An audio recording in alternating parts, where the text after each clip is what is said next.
오늘 뭐 질문 많이 준비하셨습니까? 네, 오랜만에 하는 거니까 오늘은 질문 충분히 받도록 하겠습니다.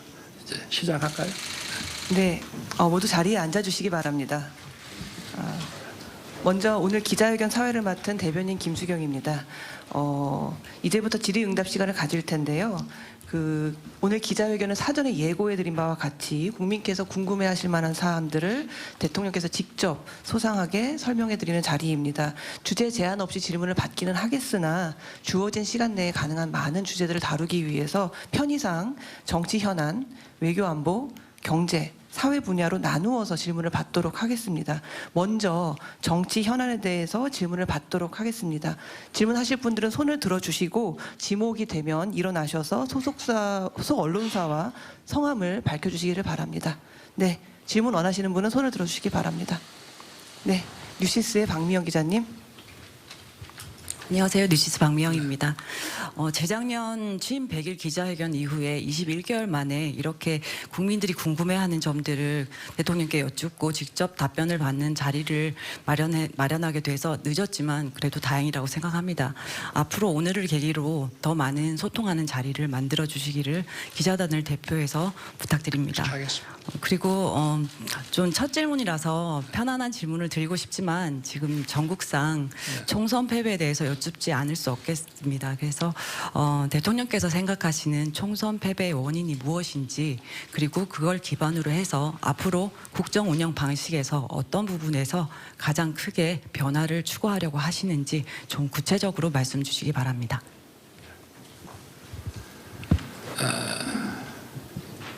총선은 먼저 정부에 대한 그간의 국정 운영 평가가 가장 중요하다고 하겠습니다.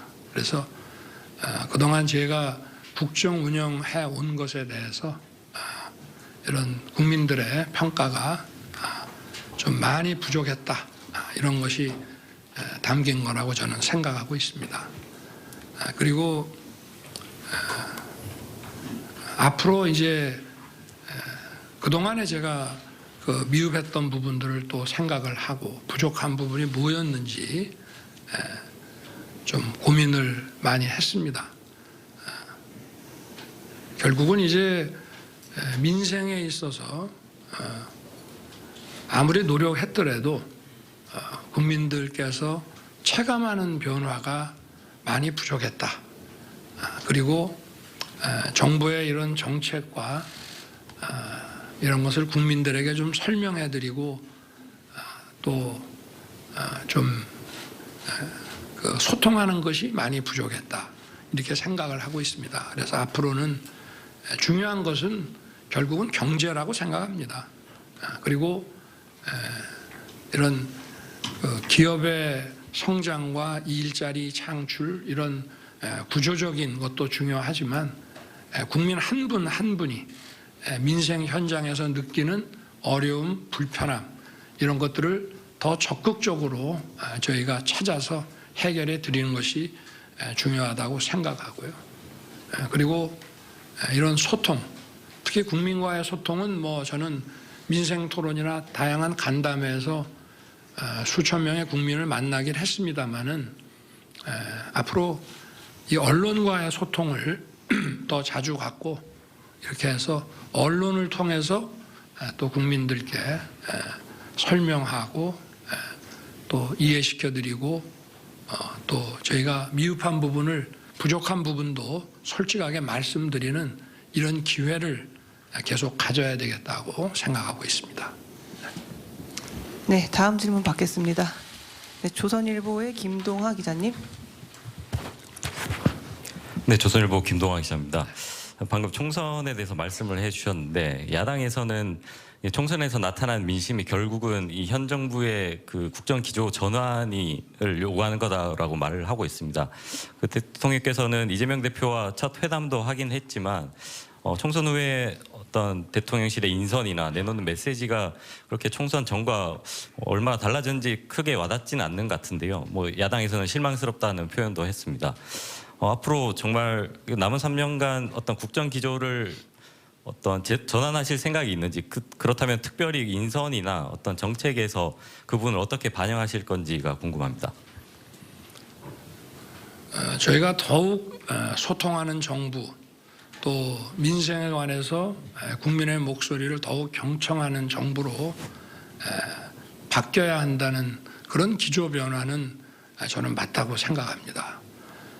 또 한편 저희가 이런 시장 경제와 민간 주도 이 시스템으로 우리의 경제 기조를 잡는 것은 어떤 헌법 원칙에 충실한 것이라고 저는 생각하고 있습니다.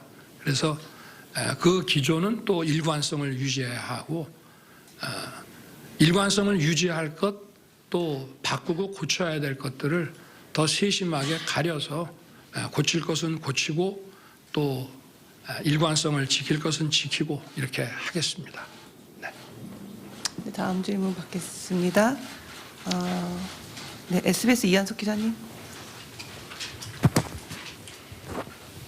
예, 대통령님 안녕하십니까? SBS 이한석입니다. 오랜만에 인사드립니다. 이 질문 드리지 않을 수 없습니다. 야당에서 김건희 여사의 특검을 요구하는 목소리가 나오고 있습니다. 그리고 최근 검찰이 김건희 여사의 명품백 수수 의혹과 관련해서 전담 수사팀을 구성하고 조속히 수사를 마무리하겠다 이런 의지를 밝히고 있습니다. 윤 대통령께서는 올 초에 한 방송사와의 대담에서 어느 정도 여사 의혹에 대한 입장을 밝히신 바가 있는데요. 그럼에도 불구하고 국민적 관심도는 여전히 높고 또 검찰 수사가 본격화되고 있는 시점에서 대통령님의 의견 듣고 싶습니다. 네. 제가 연초에 그 KBS 대담에서도 말씀을 드렸습니다만은 제 아내의 그 현명하지 못한 처신으로 국민들께 걱정 끼쳐드린 부분에 대해서 사과를 드리고 있습니다. 그리고 지금 그 검찰에서 수사를 지금 시작한다고 발표한 부분에 대해서는 제가 검찰 수사에 대해서 어떤 그 입장을 또는 언급을 하는 것이 또 어떤 영향을 미칠 수 있는 또 오해가 일어날 수 있기 때문에 거기에 대해서는 제가 따로 언급을 하지는 않겠습니다. 공정하고 엄정하게 잘 할 것이라고 저는 생각하고 있습니다. 그리고 그 특검 문제는 제가 지난 1월에 제2요구권을 제2요구를 했습니다마는 지금 야당도 집권 시기에 어떤 특검 여론이 비등했을 때는 늘 주장하는 것이 검찰 수사가 또는 경찰의 수사가 봐주기 의혹이나 부실 의혹이 있을 때 특검을 하는 것이 맞다는 주장으로 그런 그 특검 여론을 늘 반대하고 이렇게 해왔습니다. 맞습니다. 특검이라고 하는 것은 일단 정해진 검, 경, 공수처 이런 기관의 수사가 봐주기나 부실 의혹이 있을 때 하는 것입니다. 도이친이 하는 이런 그 사건에 대한 그 특검 문제도 사실은 지난 정부 한 2년 반 정도 사실상은 저를 타겟으로 해서 검찰에서 특수부까지 동원해서 정말 치열하게 수사를 했습니다. 그런 수사가 지난 정부에서 저와 제 가족을 봐주기 수사를 했다는 것인지 봐주기 수사를 하면서 부실하게 했다는 것인지 저는 거기에 대해서 정말 묻지 않을 수 없습니다. 그 자체가 저는 모순이라고 생각합니다. 특검이라고 하는 것에 우리가 지금까지 한 20여 년이 넘도록 여러 차례 특검을 운영해 왔습니다마는 다 그런 관점에서 여야가 의견 일치를 보고 이렇게 해온 것이기 때문에 저는 지난번에 저희가 제2요구해서 했던 그 특검에 대해서는 지금도 여전히 할 만큼 해놓고 또 하자는 것은 그야말로 특검의 어떤 본질이나 제도 취지와는 맞지 않는, 그거는 어떤 면에서는 그냥 정치 이런 공세, 정치 행위 아니냐, 진상을 가리기 위한 것은 아니지 않느냐, 그런 생각은 여전히 가지고 있습니다. 다음 질문 받겠습니다. 네, 한국일보의 김현빈 기자님. 네, 대통령님, 한국일보 김현빈입니다. 저는 이어서 그 최상병 특검법에 대해서 질문을 드리겠습니다. 이 법이 국회를 통과했을 때 그 대통령실은 죽음을 악용하려는 나쁜 정치라는 입장을 밝혔습니다. 그런데 사실 이제 한 여론조사의 결과를 보면 국민들의 67%가 이 법을 지지하고 있는 것으로 나타나고 있습니다. 대통령님, 이 특검법을 거부하실 것인지, 거부하신다면 이런 여론에도 불구하고 거부해야 되는 이유가 무엇인지 설명 부탁드리고요. 그다음에 이 사건 같은 경우에는 그 대통령실 외압 의혹과 대통령님께서 국방부 수사 결과에 대해서 질책을 했다라는 의혹도 좀 있습니다. 이에 대해서도 입장 부탁드리겠습니다. 답변이 좀 길 수밖에 없게 질문을 하시네요. 정말 그 장래가 구발리 같은 젊은 해병이 대민 그 지원 작전 중에 이렇게 순직한 것은 국군 통수권자로서도 안타깝고 참 가슴 아픈 일입니다. 그래서 이러한 사건의 재발을 방지하고 또 희생자의 명예회복과 책임 소재를 가리기 위해서 진상 규명이 엄정하게 이루어져야 됩니다. 저는 늘 군이나 경찰이나 소방관들에게도 어떠한 공무 수행 중에도 먼저 자신들의 안전을 제일 소중하게 생각하라고 합니다. 그리고 제가 우리 당시에는 최일병이었죠. 아직 추사가 되기 전이니까 순직한 그 사고 소식을 듣고 저도 국방장관에게 이렇게 좀 질책을 했습니다. 저도 그 현장에 며칠 전에 다녀왔지만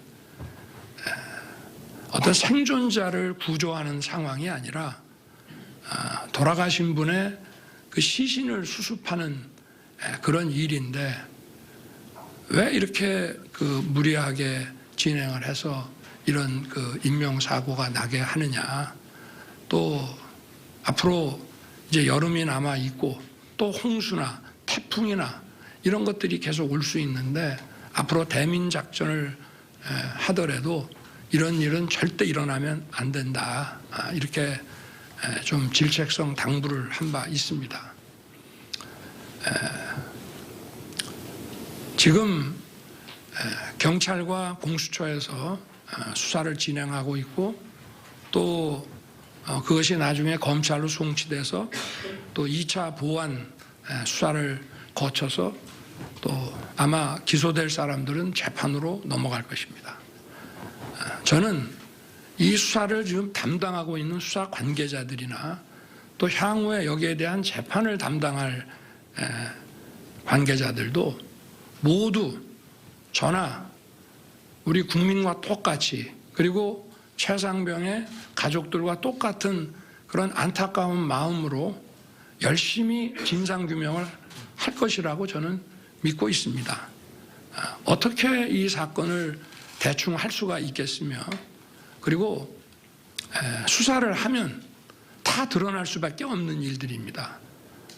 이게 군에서 하는 것도 아니고 결국 민간 사법기관에게 넘어가서 이런 진상규명을 하는 것인데 이것을 어떤 진실을 왜곡해서 책임 있는 사람을 봐주고 또 책임이 없는 사람 또는 책임이 약한 사람한테 모든 것을 뒤집어 씌우고 이런 것 자체가 저는 가능하지 않다고 생각합니다. 그래서 어쨌든 지금 이렇게 진행되는 것을 잘 지켜보고 아마 모든 절차가 마무리되면 또 국민 여러분께 수사 그 당국에서 아마 상세하게 수사 경과와 또 결과를 잘 설명을 할 것인데, 그걸 보고 만약에 국민들께서 이거는 봐주기 의혹이 있다, 납득이 안 된다라고 하시면은 그때는 제가 특검하자고 먼저 주장을 하겠습니다. 그러나 일단은 특검의 취지를 우리가 보더라도 진행 중인 이런 수사와 사법 절차를 일단 좀 지켜보고, 또 수사 관계자들의 그런 어떤 마음가짐과 자세를 우리가 일단은 좀 믿고 더 지켜보는 것이 저는 옳다고 생각합니다. 네. 또 뭐 궁금하신 거 있으십니까? 다음 질문 받겠습니다. 네. 네, KBS의 장덕수 기자님.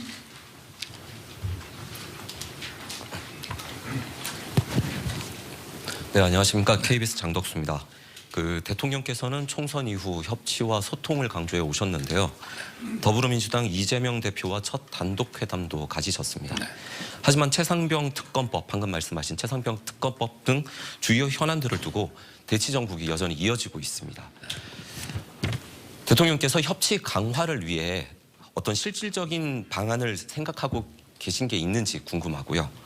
아울러 조국혁신당 조국 대표, 또 개혁신당 이준석 대표와도 만날 의향이 있으신지 궁금합니다.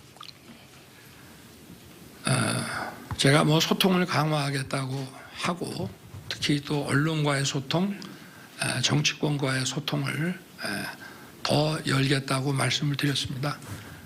어떤 정치인도 선을 긋거나 하지 않고 늘 열어놓겠습니다.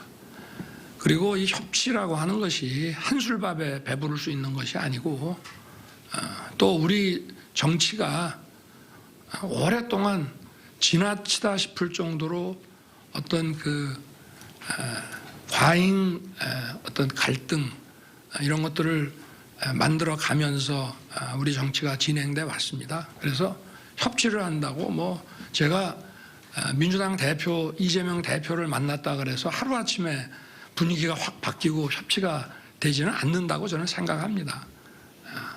어떤 끈기, 인내, 또 서로에 대한 어떤 진정성, 신뢰, 뭐 대화, 뭐 성의 이런 것들을 먹고 사는 것이 협치가 아닌가 생각하고, 서로가 이런 국민을 위한 이런 협치를 위해서 하여튼 노력하는 자세, 또 절대 이 협치를 포기하지 않겠다는 자세, 이런 것들이 저는 중요하다고 생각합니다.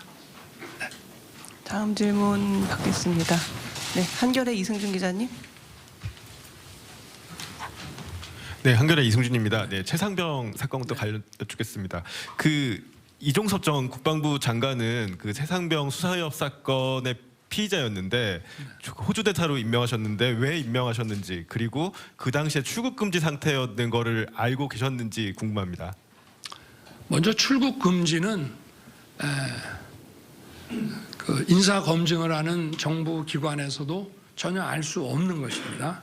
그거는 보안 사항이고, 그게 유출되면 형사 처벌의 대상이 된다는 점을 먼저 말씀을 드리고요. 그리고 이 호주는 미국을 제외하고 우리와 유일하게 외교 국방 2+2 이 회담을 하는 나라입니다. 그만큼 우리 경제와 안보에 깊은 이런 관련이 있는 국가입니다. 또 저희 방산 수출과 관련해서 보더라도 우리 K9 또 K2 레드백 이런 무기뿐만이 아니라 최근에는 호주 해군에 막대한 규모의 함정 수주권이 있습니다. 이종섭 장관은 재직 중에 이 방산 수출을 위해서 굉장히 많은 노력을 해왔고 상당한 성과를 거양했습니다. 그래서 기존 호주 대사가 작년 12월 말에 정년 퇴임을 하게 돼 있었기 때문에 이종섭 장관을 호주 대사로 지명해서 또 외교부의 검증과 뭐 이런 세입경 절차를 진행을 했습니다.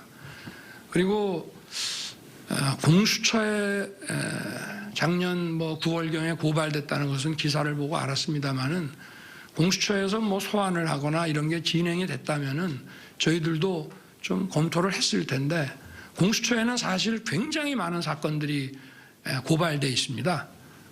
우리나라 아마 정치인이나 좀 장관 중에도 공수처에 고발돼 있는 분들이 많이 있을 것입니다. 그렇다고 해서 그 사건이 전부 처리되는 것이 아니고 이를테면 실질적인 수사가 이루어져서 뭐 소환을 한다든지 또는 여기에 대한 뭐 조사가 진행이 된다든지 하면 거기에 대해서 저희들이 어떤 사법 리스크를 검토해서 인사 발령 낼 때 좀 재고를 할 수 있습니다만은 공수처에 고발됐다. 또 뭐 검찰, 경찰도 마찬가지입니다. 어디 고발됐다는 것만으로 인사를 하지 않는다면은 아마 그 공직 인사를 하기가 대단히 어려울 것이라고 생각합니다. 그리고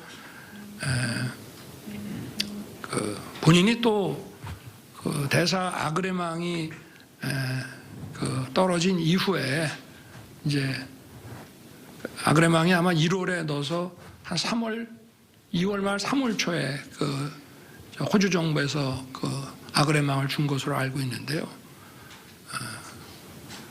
그 보통 출국 금지를 뭐 연말에 걸었다고 하는데 출국 금지를 걸면은 사실은 소환하지 않은 사람을 출국을 거는 경우도 잘 없고 또 출국 금지를 걸면은 반드시 불러야 됩니다. 소환도 하지 않고 또 출금을 한 달씩 그 걸게 돼 있는데 그거를 또 2번을 계속 연장을 하면서도 소환하지 않았다는 것은 좀 저도 뭐 오랜 기간 이런 수사 업무를 해왔습니다만은 좀 이해하기가 저도 어렵습니다. 네, 그렇게 답변을 드리겠습니다. 네, 다음 질문 받겠습니다. 네, 중앙일보 현일훈 기자님. 예, 중앙일보 현일훈입니다.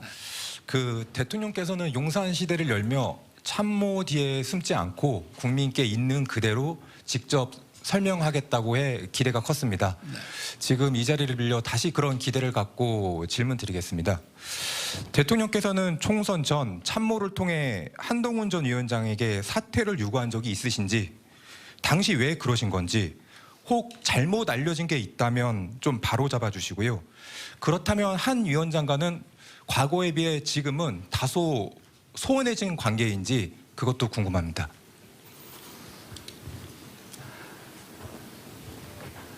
글쎄 우리 비서실장 또 원내대표 한동훈 위원장 이렇게 아마 점심 먹는 자리에서 뭐 그런 얘기가 나온 것 같은데 좀 오해가 있었던 것 같습니다. 그리고 바로 그 문제는 풀었고요. 해소를 했고 그리고 한동훈 위원장은 정치 입문 기간은 짧지만 주요 정당의 그 비대위원장 겸 총괄 선대위원장으로 총선을 또 지휘했기 때문에 이제 정치인으로서 확고하게 자리매김을 했다고 저는 생각합니다. 그래서 앞으로 그 정치인으로서의 길을 잘 걸어 나갈 것이라고 생각합니다. 네. 다음 질문 받겠습니다. 네, 광민석 기자님. 예, 연합뉴스 광민석 기자라고 합니다. 그 차기 국무총리 포함해서 개각 인선 시기는 혹시 언제쯤이 될지, 개각 폭이나 컨셉은 어떻게 될지 궁금합니다. 네. 제가 좀 이게 너무 고집불통이라고 이렇게 비판하시는 분들도 있습니다만은 저는 그 취임 이후부터 지금까지 어떤 개각이라고 하는 것을 어떤 전국 국면 돌파용으로 쓰지는 않겠다고 얘기를 해왔고요. 그러나 이제 개각이 필요합니다. 왜냐하면 한 2년간 정부 출범 이후 또 저 장관직을 맡은 분들이라든지 또 그래서 이제 한번 각 부처의 또 분위기도 바꾸고 또 더욱 소통하고 또 민생 문제에 더욱 다가가기 위해서 좀 내각 인선도 지금 검토를 하고 있습니다만은 이거를 뭐 조급하게 이렇게 할 생각은 없고요. 좀 후보 대상이 되는 분들에 대해서도 면밀하게 다 검토를 해서 국민을 위해서 제대로 일할 수 있는 분들을 찾아서 인사를 하도록 그렇게 하겠습니다. 네, 정치 현안에 대한 질의응답이 거의 지금 30분째 다 됐습니다. 어느 정도는 질의응답을 하신 것 같아서 미진한 부분이 있다면 마지막에 시간이 남으면 질문 기회를 드리겠습니다. 이제는 두 번째 주제인 외교 안보로 질문을 받도록 하겠습니다. 네, 손 들어주십시오. 네, 로이터 통신의 조시 스미스 기자님. 안녕하세요. Good morning. Thank you for having us. As you mentioned in your remarks just now, you have centered not only your foreign policy, but the security of South Korea on the U.S. military presence here, its extended nuclear deterrence. However, there are potential political changes in the United States in the future.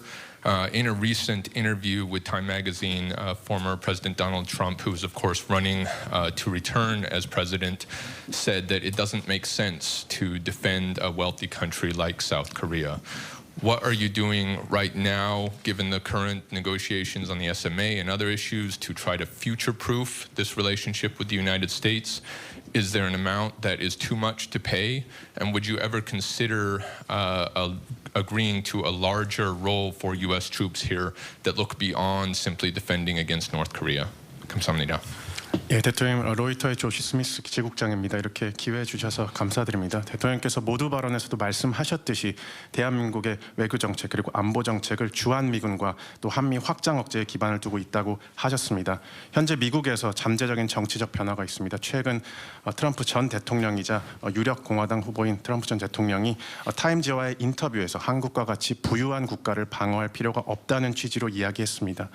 이러한 상황에서 대통령님께서는 현재 진행되고 있는 차기 방위비 협상이나 다른 이슈에 대해서 어떻게 대비하고 계십니까? 또 미래 미국에서 있을 수 있는 정치적 변화에 대해서 어떻게 대비하고 계십니까? 혹시나 방위비 협상과 관련해서 지나치게 많은 금액이라고 생각하는 한도가 있으신지, 그리고 또 주한미군이 한반도 북한 대응을 넘어 더 많은 역할을 할 수 있도록 용인할 생각이 있으신지 여쭙겠습니다. 제가 공개적으로 답변하기 어려운 질문을 많이 하셨는데 동맹국이라 하더라도 다른 나라의 이런 그 대선 결과를 예측하고 가정해서 어떤 언급을 하는 것은 한 국가의 대통령으로서 좀 적절하지 않은 것 같고 또 많이 조심스럽습니다. 한 가지 분명한 것은 이 한미 동맹에 관해서 미국 조야 그리고 양당 상원 하원의 또 행정부의 강력한 그 지지가 있다는 말씀을 드리고 한미의 이런 탄탄한 이런 동맹 관계는 변치 않을 것이라고 저는 확신합니다. 거기에 기반해서 문제를 풀어 나간다면 뭐 원만하게 여러 가지 협상과 문제가 잘 해결될 것이라고 생각하고 있습니다. 네. 네, 다음 질문 받겠습니다. 네, AFP의 캐서린 바튼 기자님. Thank you. Kat Barton from AFP. You've said previously that South Korea would not tolerate North Korean weaponry being used by Moscow and Ukraine to kill civilians. And we now have evidence, including kind of UN monitors, that that is happening. What is Seoul going to do? And under what conditions would you consider providing weapons directly to Kiev? Thank you very much. 예, 대통령 AFP의 캐서린 바튼 기자입니다. 일전에 대통령님께서는 한국은 북한의 무기가 러시아를 통해서 우크라이나의 민간인을 사살하는데 사용되는 것을 용인하지 않겠다고 말씀하신 바 있습니다. 현재 UN 등에서 이러한 북한의 러시아에 대한 무기 제공에 대한 증거가 속속 나오고 있습니다. 이러한 상황에서 한국 정부는 어떻게 대응하실 것인지, 그리고 우크라이나에 대해서 대한민국이 직접적으로 살상용 무기를 제공하실 조건이 있으신지 여쭈겠습니다. 지금 우크라이나 전쟁은 힘에 의한 그 현상 변경 시도로 국제법상 허용되지 않는 불법 공격입니다. 그래서 저희는 대한민국 헌법 정신에 따라서 자유와 평화를 존중하는 대한민국 헌법 정신에 따라 우크라이나에 대한 인도적 지원, 재건 지원에 우리 재정 여건이 허락하는 범위에서 최선을 다하고 있습니다. 저희는 공격력 살상 무기는 어디에도 지원하지 않는다는 그런 확고한 방침을 가지고 우크라이나 지원에 임하고 있습니다. 그리고 북한의 이런 공격력 무기 수출이라고 하는 것은 그 자체도 이 우크라이나 전쟁과 관련해서 이런 불법적인 전쟁 수행을 지원한다는 측면도 있지만 UN 안보리에 그 북핵과 관련한 대북 제재 결의에도 명백히 위반되는 것이기 때문에 저희들이 UN과 국제사회를 통해서 필요한 대응을 하고 있습니다. 네, 다음 질문 받도록 하겠습니다. 네, 니케이 신문의 코바라 준노스케 기자님. 안녕하세요. 일본의 일본経済新聞 코바라라고 합니다. 대일 관계에 대해서 질문하고 싶은데요. 앞으로 어떤 방침으로 대응할지, 특히 강제징용 문제에 대해서 아직도 완전히 해결을 하지 않은 상황일 것 같은데 이것에 대해서 어떻게 대응할지 궁금합니다. 그리고 기시다 총리에 대해 뭔가 협력을 요구하실 그런 뭔가 곳이 있는지 궁금합니다. 감사합니다. 기시다 총리에게 기시다 총리에 대해서 뭔가 좀 협력을 협력. 네네. 네. 한일 관계는 과거사와 또 일부 그 현안에 대해서 양국의 또 양국 국민들의 입장 차이가 확실하게 있고 존재합니다.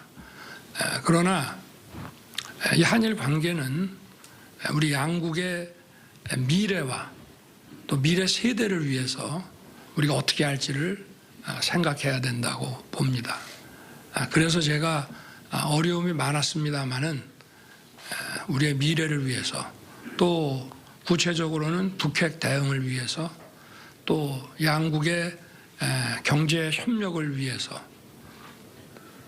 또 인태지역과 글로벌 사회에서 양국의 어떤 공동 아젠다에 대한 어떤 리더십 확보를 위해서 협력해야 된다고 생각합니다. 그래서 여러 가지 현안이라든가 과거사가 걸림돌이 될 수는 있습니다만은 저희가 어떤 확고한 목표 지향성을 가지고 또 인내할 거는 인내해 가면서 가야 할 방향을 걸어가야 된다고 생각합니다. 그리고 저와 기시다 총리는 서로에 대해서 이제 충분히 신뢰하고 양국 관계를 발전시키기 위해서 마음의 자세와 그런 것이 충분히 있다는 것을 서로가 잘 알고 있는 그런 상황이라고 말씀드리겠습니다. 네. 네, 다음 질문 받도록 하겠습니다. 뒤쪽에서 한번 받아볼까요? 카메라 때문에 잘 보이지 않는군요.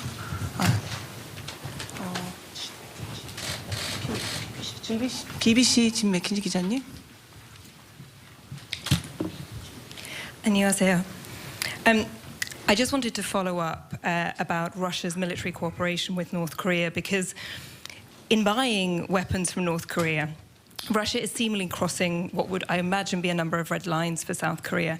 It is funding North Korea, it is dismantling the international sanctions regime, and it is giving North Korea the chance to test its weapons on the battlefield, weapons that are designed to be used against South Korea.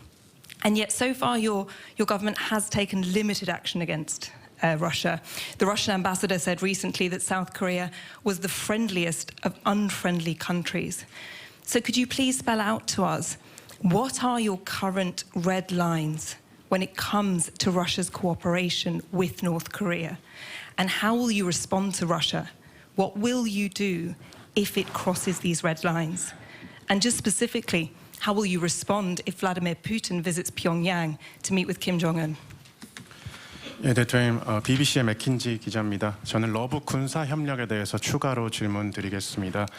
현재 러시아의 북한산 무기 구매를 통해서 러시아는 한국이 설정하는 것으로 보이는 많은 레드라인을 넘고 있는 것 같습니다. 북한에 대해서 자금을 지원하고 있고, 북한에 대한 제재 체제를 허물어 가려고 하고 있고, 또 북한이 한국을 대상으로 사용하고자 만든 무기들을 실제 전장에서 시험할 수 있는 기회를 주고 있습니다. 그럼에도 불구하고 대한민국 정부는 제한적 조치만을 러시아에 대해 취하고 있는 것 같습니다. 최근 한국 주재 러시아 대사는 한국이 비우호국 중 가장 우호적인 국가라고 언급하기도 했습니다. 이러한 상황에서 대통령께서는 러시아의 행동이 한국이 용인할 수 없는 레드라인은 무엇인지, 그리고 그 레드라인을 러시아가 넘었을 때 러북 협력과 관련해서 한국이 어떻게 대응할 것인지, 또 특히나 만약 푸틴 대통령이 북한은 평양을 방문해서 정상회담을 가진다면 어떻게 대응할 것인지 여쭈겠습니다. 러시아는 오랜 세월 우리와 좋은 관계를 맺어온 국가입니다. 최근에는 이 우크라이나 그 전쟁과 관련해서 또 북한의 그 무기 그 도입과 관련해서 우리와 좀 서로 다른 입장, 또 불편한 관계에 있습니다. 러시아와의 관계는 사안별로 협력할 것은 협력하고, 또 입장 차이에 따라서 우리가 좀 반대하거나 경계할 것은 그렇게 하면서 러시아 관계를 가급적 원만하게, 또 경제 협력과 공동의 이익은 함께 추구해 나가는 그런 관계로 잘 관리해 나갈 것입니다. 네, 외교 안보 분야도 어느 정도는 질의응답이 진행된 것 같습니다. 이제는 세 번째 주제인 경제 분야로 넘어가 보도록 하겠습니다. 네, 질문 있으신 분은 손 들어주시기 바랍니다. 네, 저 매일경제의 우재윤 기자님. 안녕하세요. 매일경제신문 우재윤입니다. 최근 우리 경제 회복세를 보여주는 지표들이 좀 나오고 있는데, 이제 반도체 경기 회복에 힘입었다는 분석들이 나옵니다. 근데 이제 향후 이제 전 세계에서 반도체 전쟁이 이제 일어날 거라는 분석들이 많이 나오는데, 이제 대통령께서는 그동안 반도체 산업에 대해서 지원을 여러 차례 강조하셨고, 그리고 투자세 공제 확대도 이제 이루어졌습니다. 근데 이제 반도체 업계에선 세금을 깎아주는 것보단 직접 보조금을 다른 나라처럼 좀 지급하는 게 더 필요하다, 이런 목소리들이 좀 나오고 있고, 그래야 속도감 있는 투자가 돼서 향후 반도체 전쟁에서 승리할 수 있다, 이런 목소리가 나오고 있고요. 그래서 이에 대해 어떤 대책을 갖고 계신지 궁금하고, 하나 덧붙이면 이제 증시 밸류업 관련해서 시장에서는 약간 좀 기대에 미치지 못했다, 이런 목소리가 좀 나오고 있는데, 여기에 더해서 이제 금투세 시행까지 앞두고 투자자들의 우려가 큽니다. 야당에서는 이제 그걸 시행을 계속 해야 된다는 입장으로 알고 있는데, 이에 대한 대응책과 새로운 밸류업 대책이 있다면 한 말씀 부탁드립니다. 감사합니다. 질문 내용이 많아서 여러분 다 아시다시피 반도체는 그 산업의 쌀이라고 하지 않습니까? 오늘날 같은 이런 디지털 사회에서 반도체는 거의 모든 산업에 전후방 연구한 효과가 막대합니다. 그래서 모든 나라들이 반도체 산업뿐만 아니라 자국의 산업 전반의 국제 경쟁력 강화를 위해서 이 반도체 기업에 대해서는 그야말로 재정 여건이 허락하는 범위에서 최대한 지원을 해오고 있습니다. 그래서 우리 정부도 먼저 시간이 보조금이다라는 생각으로 이런 그 반도체 이 공장 시설을 만든다거나 할 때 저희들이 아무래도 우리는 반도체 제조 분야가 강하기 때문에 이런 전력과 융수 이런 기반 시설 또 공장 건설 이런 것들이 속도감 있게 이루어질 수 있도록 규제를 풀고 정부가 이런 그 속도감 있는 사업 진행을 도와주려고 지금 생각을 하고 있고요. 또 세제 그 지원 분야에 대해서는 사실은 대기업 감세다, 부자 감세다 하는 이런 비판과 공격에 직면하면서도 저희들이 어쨌든 반도체 기업의 경쟁력 강화를 위해서 이런 세제 지원을 추진했고요. 하여튼 지금 드릴 수 있는 말씀은 국회도 설득하고 또 국민들께도 잘 말씀을 드려서 어쨌든 좀 재정 여건이 허락하는 범위 내에서는 최대한 하여튼 보조금이라는 것도 세액공제를 하게 되면 또 보조금이 되는 거니까 하여튼 어떤 식으로든지 우리 기업들이 국제 경쟁력에서 밀리지 않도록 하여튼 지원을 강화할 생각입니다. 지금은 뭐 그 정도밖에 답변 드리기가 좀 어렵고요. 그리고 이런 그 금투세 폐지 등을 포함해서 우리 증시를 좀 활성화하고 또 기업의 밸류업을 그 진행하는 문제에 대해서 질문을 주셨는데 금투세를 폐지하지 않는다면은 우리 증시에서 엄청난 자금이 아마 이탈이 될 것입니다. 그래서 1,400만의 개인 투자자들에게는 막대한 타격이 예상됩니다.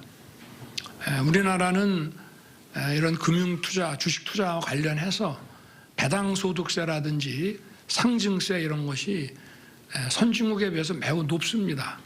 그래서 거기에다가 금투세까지 얹히게 되면은 별로 남는 게 없습니다. 그래서 대만 같은 경우는 금투세를 시행하겠다는 발표만 했다가 뭐 증시가 난리가 나고 막대한 자금 이탈이 돼서 결국 추진을 못했습니다.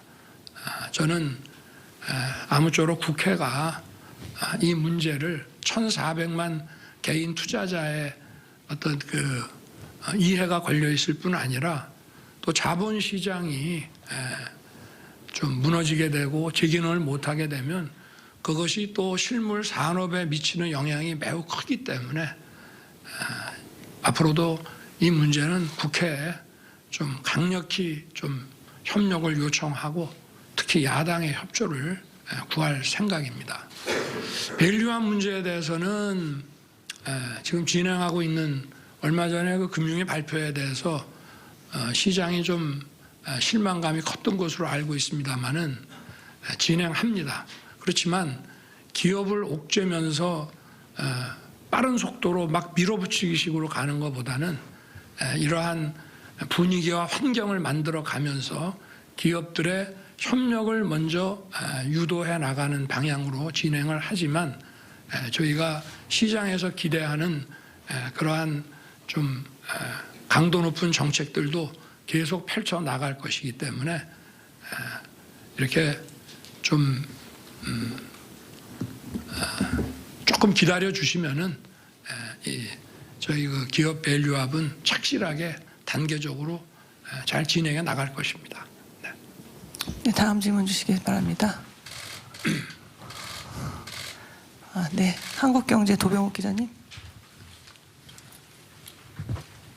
안녕하십니까. 한국경제신문의 도병욱입니다. 정부의 3대 개혁 과제에 대해서 질문드리겠습니다. 연금 개혁 논의가 다음 국회로 넘어가게 됐습니다. 일부 전문가들은 정부가 단일 연금 개혁안을 내지 않은 것을 두고 개혁 의지가 좀 약한 게 아닌가 지적도 하는데요.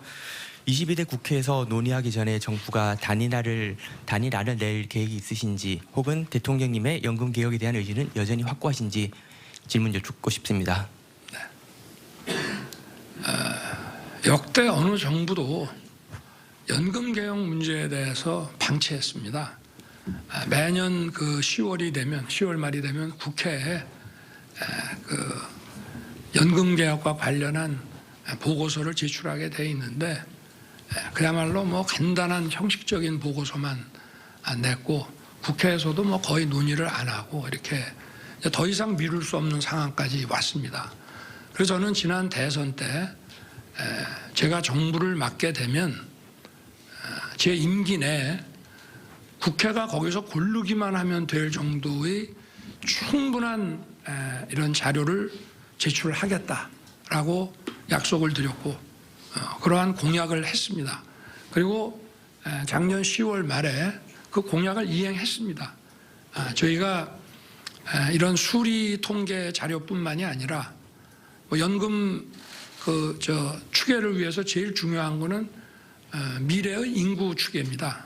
그리고 그와 관련한 여러 가지 수리 전문가들에 의한 그 수리 통계 자료 그리고 많은 국민들을 광범위하게 여론조사를 하고 또 심층 FGI까지 해서 한 6천 쪽에 가까운 책자로 하면은 한 30권 정도의 방대한 자료를 국회에 냈고요.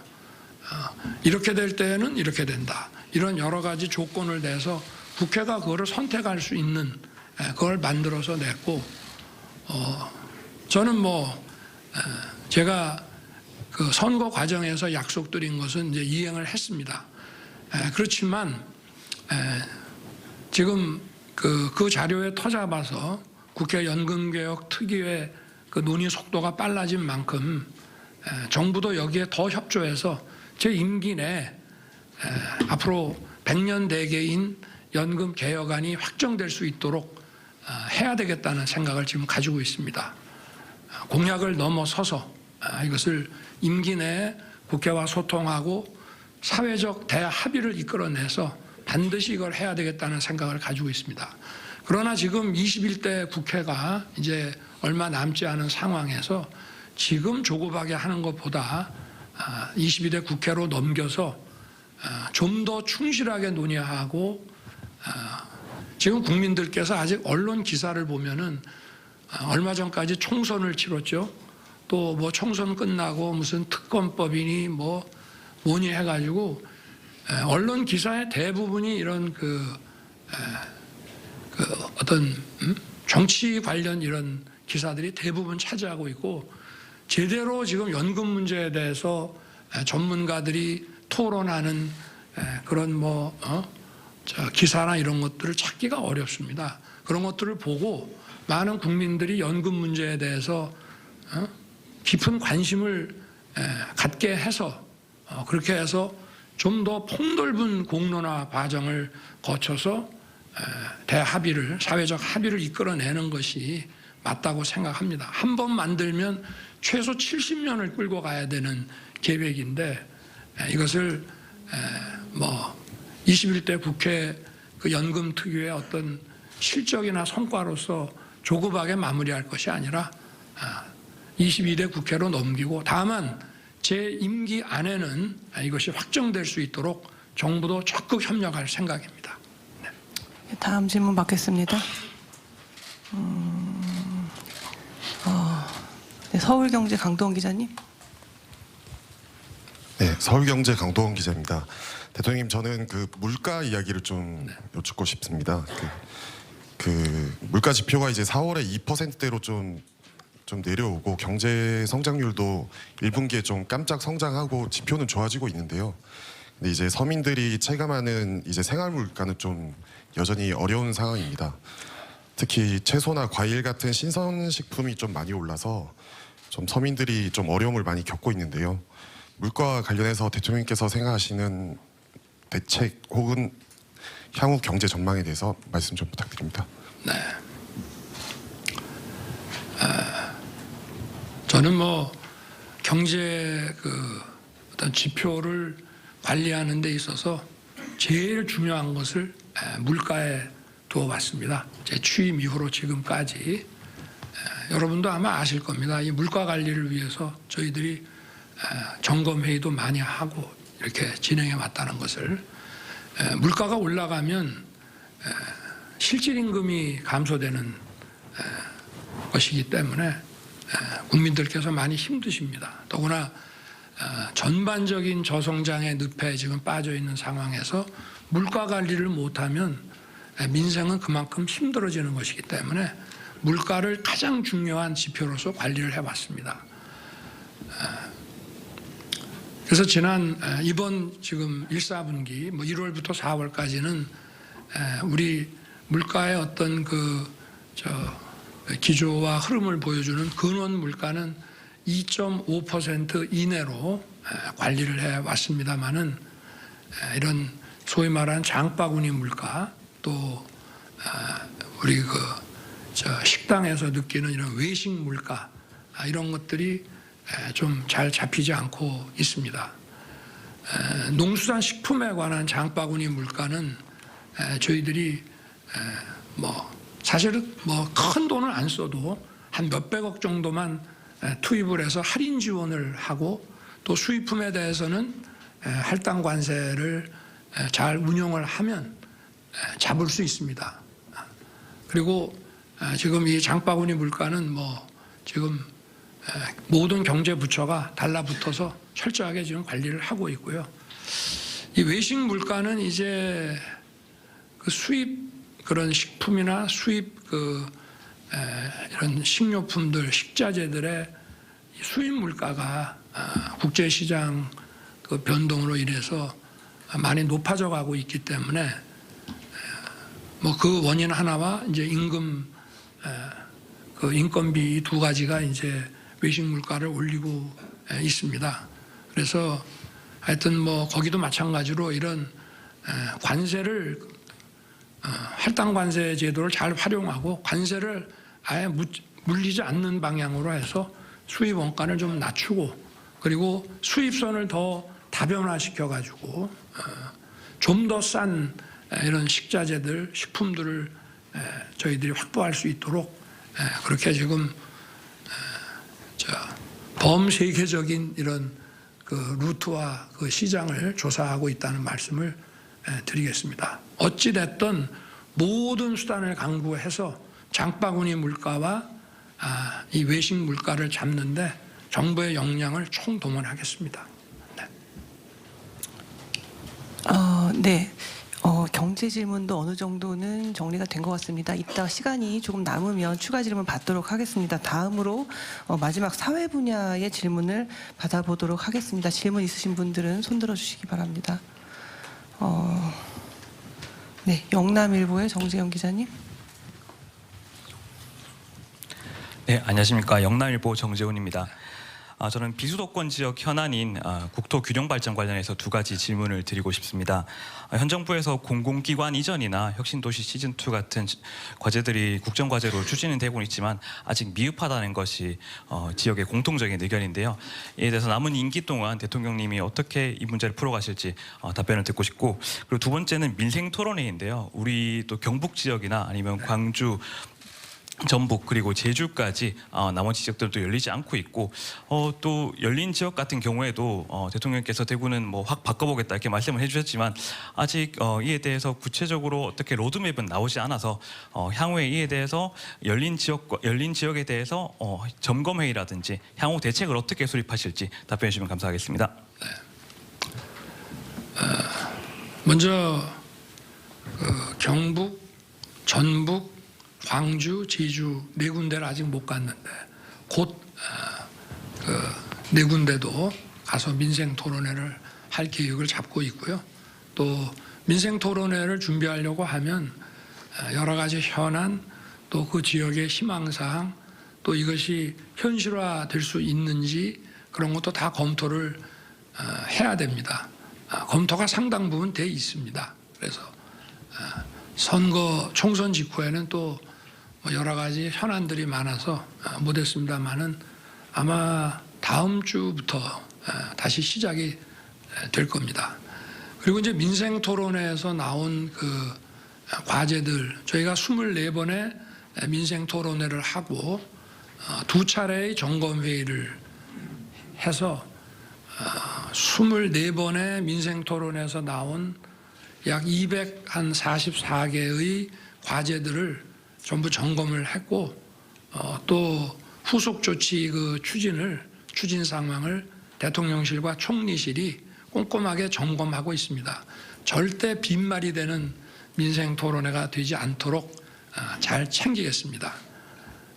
그리고 저의 그 지역 균형 발전 정책은 제가 후보 시절에 아마 충북 도청의 그 기자실에서 그때 충북 도청 출입 기자들하고 처음 저의 그 지방 균형 발전 정책에 대해서 얘기를 했는데 뭐 지금까지 일관되게 그 세 가지 원칙을 유지하고 있습니다.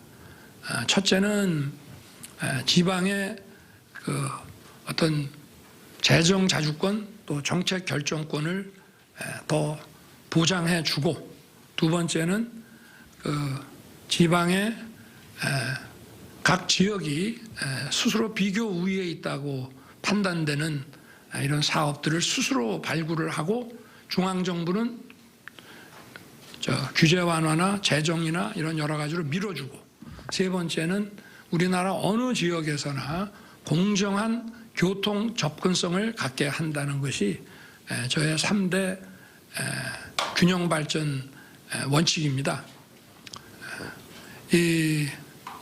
지금 뭐 오래 전부터 지금 공공기관 그 지역 이전을 추진해 왔는데 물론 뭐 없는 것보다 공공기관이 각 지역으로 이전하게 되면 도움은 됩니다. 그러나 각 지역에서 기대하는 것만큼 이 공공기관의 이전이 어떤 지역 경제 활성화에 크게 도움이 되지 않았기 때문에 저희들이 이걸 안 한다는 것이 아니라 공공기관 이전이 지역의 이런 경제사회 활동을 원활하게 하는데 그 지역의 어떤 특성 또 산업 경제의 어떤 그 특성 이런 것들을 맞춰서 저희들이 그런 좀 맞춤형으로 공공기관 이전을 추진해야 된다는 생각을 가지고 있어서 지역과도 계속 협의하고 하여튼 빠른 시일 내에 이 계획을 짜서 추진하도록 이렇게 할 것입니다. 네, 다음 질문 받겠습니다. 네, 뒤쪽에서 한번 받아보도록 하겠습니다. 아이뉴스 24의 김보선 기자님. 네, 안녕하세요. 아이뉴스 24 김보선 기자입니다. 저출생 정책 관련해서 질문 드리겠습니다. 대통령께서는 이번 정부가 저출생 대책 차별화를 위해서는 여러 가지 지원책도 좋지만 좀 휴머니즘적인 차원에서 뭐 불필요한 경쟁을 완화하거나 가정을 중시하는 문화를 구성하는 그런 방식의 정책도 필요하다 이런 말씀하셨던 것이 좀 개인적으로는 인상적이었습니다. 그래서 좀 더 구체적으로 우리 사회가 어떻게 좀 달라져야 하고 정부는 어떤 역할을 할 생각이신지 답변 부탁드리고요. 더불어서 조금 전에 국민보고에서 저출생 대응 기획부 계획 처음 언급하실 것 같은데 간단하게 운영 방향도 설명 부탁드립니다.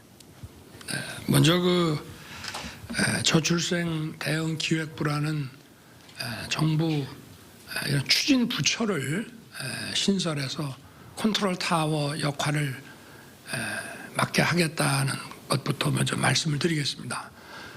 지금 이 저출생 문제는 우리가 시간을 두고 이렇게 진행할 수 있는 그런 문제가 아니고 이제 거의 국가 비상사태라고 할 수 있습니다. 1960년대에 박정희 그 대통령께서 정말 가난에서 벗어나기 위해서 보릿고개를 넘기기 위해서 경제개발 5개년 계획을 시작을 했는데 그야말로 살아보기 위해서 애를 쓴 겁니다. 그때 기존에 있는 부처 갖고는 곤란하다 해서 경제기획원을 설치를 해서 관련 부처들의 컨트롤 타워 역할을 하고 경공업부터 시작해서 중공업의 이런 첨단 산업까지 이런 고도 성장을 이끌어 왔습니다. 저도 그런 차원에서 이 저출생 문제를 각 부처들이 나눠서 맡고 대통령 직속의 어떤 위원회, 이 위원회라는 건 아무래도 자문적 성격이 강하고 여기서 무슨 의결을 하고 강제하는 그런 기능이 없습니다. 그래서 그런 과거에 우리 경제 성장을 강력히 추진해온 이 경제기획원 같은 우리 저출생 대응 기획부를 설치해서 좀 더 아주 공격적으로 강력한 컨트롤 타워 역할을 맡기려고 합니다. 저출생 문제 해결은 뭐 가장 중요한 것은 아이를 잘 키울 수 있는 여건을 만들어주는 것이죠. 부모들이 일과 가정 또 일과 육아를 양립할 수 있게 하고 또 자녀를 키우는 데 들어가는 부담을 줄여주고 그 많은 부분을 국가 책임주의를 강화해서 국가가 떠안아야 된다는 그런 점이 중요하고 저희가 지금 추진하는 그 의료 개혁도 의료 수요의 그 확대에 따라 지금부터 대비를 해야 된다는 차원이 물론 있습니다만은 저출생 문제를 해결하는 데 굉장히 중요합니다. 지금 부모들이 아이들이 아프면은 발만 동동 굴리고 신속하게 이렇게 병원에 가서 바로 치료받고 나올 수 있지를 않기 때문에 그런 그 아이들을 위한 이런 그 필수 의료, 지역 의료 이 체계가 제대로 갖춰져야 됩니다. 그래서 주거, 또 뭐 보건, 복지, 아까 보건은 의료라고 이제 할 수 있는데요. 또 고용 일자리 이런 모든 부분에서 교육 이런 걸 전부 통할할 수 있는 물론 주거 부분은 이제 국토부가 좀 관련이 돼 있기 때문에 경제부처하고도 연결이 돼 있지만 어쨌든 이런 사회부총리를 맡겨서 하여튼 실효성 있는 정책들을 빠른 속도로 추진하는 것이 중요하다고 생각합니다. 그리고 이제 우리나라의 그 뭐 저명한 이런 그 인구정책 학자들도 벌써 오래 전부터 어떤 의식 구조가 바뀌는 것이 중요하다. 지나치게 너무 대도시 수도권으로 몰려서 그야말로 과잉 경쟁, 무모한 경쟁에 내몰리다 보니까 가정의 가치가 소홀하게 되고 이렇게 된 것이 결국은 이런 저출생의 또 문화적 요인이 된다는 것은 뭐 거의 정설입니다. 그래서 저희들이 어떤 그 경제 사회 정책뿐만이 아니라 우리의 의식과 삶의 문화를 바꿔나가는 노력도 반드시 병행해서 추진해야 된다고 생각합니다. 네. 네, 다음 질문 받겠습니다. 네, 연합뉴스 TV 조한대 기자님. 네, 안녕하십니까 대통령님. 연합뉴스 TV 조한대입니다. 그 아까 전에 방금 그 말씀도 해주셨는데 의료개혁에 대해서 말씀드리고 싶은데요. 정부는 현재 대화의 문을 열어놓고 논의를 하자라는 입장인 거고 반면에 의료계는 원점 재검토를 계속해서 주장을 하고 있지 않습니까? 지금 어떤 접점이 그리 보이고 있는 것 같지는 않은데 앞으로 대통령님께서 이 문제를 해결하는 데 있어서 어떤 보관을 갖고 계시다면 말씀 부탁드리고요. 그리고 추가적으로 지금 야당에서 여야 그리고 정부 그리고 의료계가 참석하는 협의체를 제안하지 않았습니까? 이에 대한 입장도 궁금합니다. 제가 한 방에 해결할 수 있는 보관이 있다면은 우리 정부 당국이 지난 한 30여 년간 이 문제를 해결하지 못하고 지금까지 왔겠습니까? 그런 것은 없다고 봅니다. 결국은 어떤 자유민주주의적인 그런 설득의 방식에 따라서 이 문제를 풀어나갈 수밖에 없고요. 그렇지만 이 의사 그 증원, 의대 증원을 포함한 이런 의료 개혁은 우리의 그 폭발적으로 증가하는 그 의료 수요를 감안할 때 또 이런 지역과 이 필수 의료를 강화해 나가야 한다는 그런 상황에 비추어 볼 때 더 이상 이제 미룰 수 없는 과제임은 국민 여러분들께서도 대부분 공감하시고 있다고 생각합니다. 저희들이 의료계와 이 문제를 벌써 1년 넘도록 정부 출범한 거의 직후부터 이 문제를 다뤄왔습니다. 이게 어느 날 갑자기 의사 2,000명 이렇게 발표한 것이 아니고요. 그런데 현실에서 의료계는 어떤 통일된 그 의견이 나오기가 지금 어려운 것 같습니다. 어떤 개원의들의 어떤 그 권익을 또 대표하는 의사협회, 또 전공의협회, 또 병원협회, 또 대학협의회 이런 다양한 그 의료계 단체들이 통일된 어떤 그 입장을 가지지 못하는 것이 정말 이 대화의 걸림돌이고 또 의료계와 협의하는데 매우 어려웠습니다. 저희가 그동안 뭐 1년 넘도록 이렇게 진행해 오는 동안에 이런 한 번도 이런 통일된 의견을 받아보지를 못했고요. 그렇다고 마냥 미룰 수는 없고 계속 미루자는 것입니다. 이게. 하지만 정부는 저희가 생각하는 이제 그 어떤 로드맵에 따라서 뚜벅뚜벅 그 국민을 위한 의료개혁의 길을 걸어 나갈 것입니다. 그리고 다행히 지금 야당에서도 국민들이 바라는 이 의료개혁에 대해서 많은 공감과 지지 의사를 표시해 줬기 때문에 이 문제를 풀어나가는데 큰 도움이 될 것 같습니다. 네, 지금까지 질의응답만 약 70분 정도 진행되었습니다. 이미 충분히 시간을 드리고 싶지만 시간 관계상 이 정도로 줄여야 할 것 같습니다. 한두 분만 더 하시죠. 그럼 추가 질문을 한 두 분 정도 더 받아볼까요? 네, 머니투데이 박종진 기자님.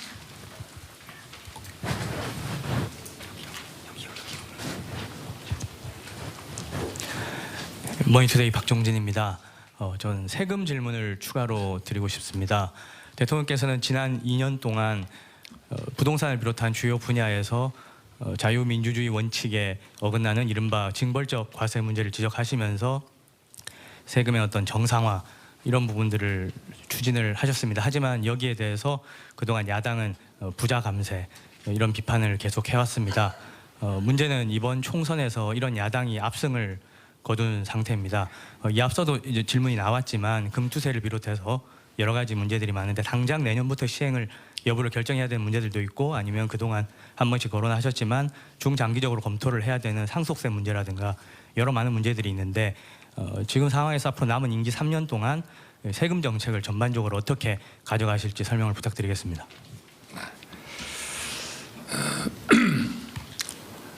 먼저 이 부동산 지난 정부 때 이제 부동산 가격이 폭등을 했고 매매 가격만 폭등한 것이 아니라 또 전세가가 매매가에 육박하게 또 폭등을 했기 때문에 갭 투자가 많이 이루어졌고 또 그렇게 해서 그야말로 집단적인 전세 이런 사기도 발생을 해서 많은 국민들이 큰 고통을 받았습니다.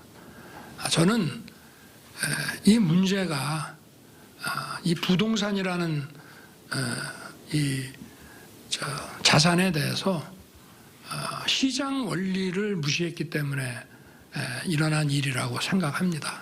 그래서 수요와 공급이 만나는 시장이 정상적으로 작동하게 하는 것이 중요하다.